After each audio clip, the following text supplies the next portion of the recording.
নমস্কার দর্শকবৃন্দ, এই মুহূর্তে কিন্তু পশ্চিমবঙ্গ সরকার অন্নপূর্ণা যোজনার যে ফর্ম রয়েছে, যেটা তো রাত্রিবেলা প্রকাশ করেছে পোর্টালে, সেই ফর্মটার কিন্তু একটু পরিবর্তন করলো এবং এখন আবার এক পেজটা বৃদ্ধি করে ফর্ম 12 পেজ থেকে 13 পেজের হয়ে গেল। তো কি কি পরিবর্তন হয়েছে সেটা আমরা দেখব।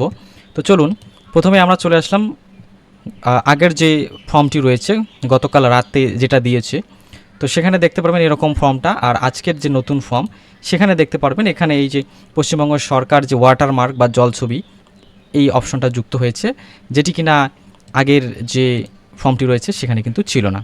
এছাড়াও আরও যে মেইন পরিবর্তন হয়েছে সেটা হলো, তো এই যে দেখতে পাচ্ছেন আগের ফর্মের 11 নম্বর পেজে এই যে যে অপশনটা রয়েছে সরকারি প্রকল্পের আওতায় সুবিধা, এখানে দেখুন এইখানে যে অপশনগুলো রয়েছে, এই যে পরিবারের প্রধান এবং হ্যাঁ না, এবং এই যে প্রকল্পগুলোর নাম কিন্তু সিরিয়ালি দেওয়া রয়েছে 1 2 3 4 5 এভাবে।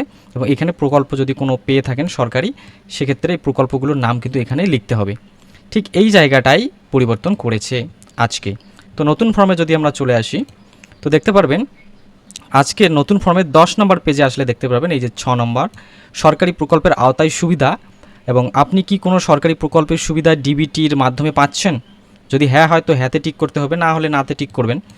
এবারে যদি হ্যাঁ হয় তবে প্রকল্পের নাম উল্লেখ করুন। এবারে এই যে দেখতে পাচ্ছেন প্রকল্পের নাম, এবং আপনি কি এই প্রকল্প থেকে নিজেকে প্রত্যাহার করতে চান?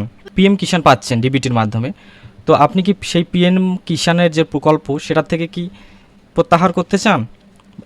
যদি হ্যাঁতে ক্লিক করেন এখানে বা টিক করে দেন, তাহলে কিন্তু পিএম কিষাণ আপনার বন্ধ হয়ে যাবে। তো ফর্ম ফিল আপ করার আগে অবশ্যই মনে রাখবেন, এটা কিন্তু যদি বন্ধ করতে না চান হ্যাঁতে টিক করবেন না, হ্যাঁ করলেই বন্ধ হয়ে যাবে। এছাড়াও দ্বিতীয় নম্বরে ধরুন অন্য কোনো যদি প্রকল্প হয়ে থাকে, সেই প্রকল্পের নাম এখানে দিতে হবে। এখন এই যে এখানে কোন প্রকল্প পাচ্ছেন এখন তার নাম দেবেন। দ্বিতীয় যদি কোনো প্রকল্প পান 2 নম্বরে, তৃতীয় কোনো প্রকল্প যদি পান সেখানে 3 নম্বরে, এবং চতুর্থ হলে এখানে, এবং পঞ্চম হলে এখানে। এবার এই প্রকল্পগুলোর ডান পাশে যে হ্যাঁ দেখতে পাচ্ছেন প্রত্যাহার করতে চান, হ্যাঁতে টিক করলে কিন্তু সেই প্রকল্পটি বন্ধ হয়ে যাবে, আপনি আর পাবেন না। তো এটা খেয়াল রাখবেন। একইভাবে এবার সদস্য সংখ্যা 1, এখানে যিনি থাকবেন, ধরুন ইনি পিএম কিষাণ পান, তো হ্যাঁতে টিক করলেন, তারপরে এখানে দিলেন পিএম কিষাণ, আর কিছু পান না, তিনি এইটাই পান, তো 1 নম্বরে লিখলেন। এবারে দেখা গেল আপনি উপরের এই লেখাটা না পড়ে হ্যাঁ দেখছেন, হ্যাঁতে টিক করে দিলেন, তাহলে কিন্তু পিএম কিষাণ বন্ধ হয়ে যাবে, এটা আর পাবেন না। অথবা ধরুন 3 নম্বর সদস্য যিনি রয়েছেন, তিনি ধরুন কৃষক বন্ধু পাচ্ছেন, তো এখানে 1 নম্বরে প্রথমে ধরুন প্রকল্পের নাম রয়েছে, বা 1 নম্বরে দিলেন, এখানে দেবেন না, 1 নম্বরে দেবেন কৃষক বন্ধু। এবার আপনি দেখবেন যে হ্যাঁ আছে, তো হ্যাঁতে মনে হয় টিক।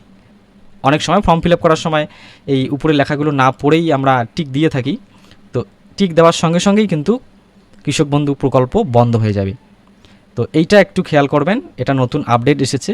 আর আপনারা এখনই ফর্ম ফিল আপ করবেন না, কেননা যে ফর্ম পরিবর্তন করছে এর পরবর্তী সময়ে দেখা গেলো আরও ফর্ম পরিবর্তন হতে পারে। তো এক্ষেত্রে শুধু আপনার আর্থিকভাবেই ক্ষতি হবে। ধরুন একটা ফর্ম প্রিন্ট করে নিয়ে আসলেন, আবার সেটা চেঞ্জ হয়ে গেল, আবার প্রিন্ট করে নিয়ে আসলেন। তাই কিছুদিন ধৈর্য ধরুন, ফাইনাল ফর্ম আসুক এবং তারপরে আপনারা করবেন। কেননা অনেকেই আছে যে আজকে হয়তো ফর্ম ফিল আপ করবেন, তো সেক্ষেত্রে বলছি একটু ধৈর্য ধরবেন। যে হারে সরকার ফর্ম পরিবর্তন করছে, এতে এখনই করবেন না, তাতেই ভালো হবে। তো এই ছিল আজকের ছোট্ট আপডেট। ভিডিওটি ভালো লাগলে অবশ্যই চ্যানেলটিকে সাবস্ক্রাইব করে পাশে থাকবেন, এবং পরবর্তী আপডেট পেতে আমাদের চ্যানেলটির সাথে থাকবেন।